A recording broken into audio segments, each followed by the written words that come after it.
I think a good neighbor is someone who does something without being asked and not waiting to be asked. It may be as little as taking somebody to a hospital for a visit, or in my case, I know tomorrow morning after this beautiful ceremony, I have to take one son to a hospital for a test. But I think it can be also seeing if a neighbor needs a ride to the grocery store because he or she does not have a car. Maybe even offering to such small things as cut their grass or shovel their walks from snow in the wintertime, particularly with the winter we had last year, earlier this year too.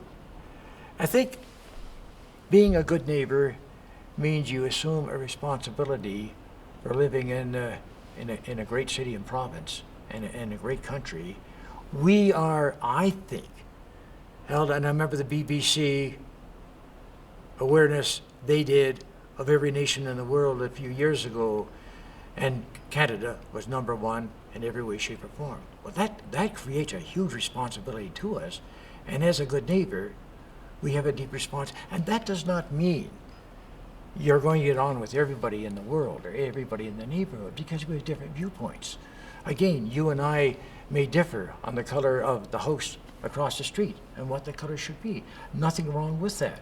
We may also disagree on those who have given their life to politics, and there's nothing wrong with that, as long as we do it with justification and without malice in our lives or in our deal or in our what we do. So a good neighbor is one who looks after his fellow being to the best of his ability and to the best of his wherewithal.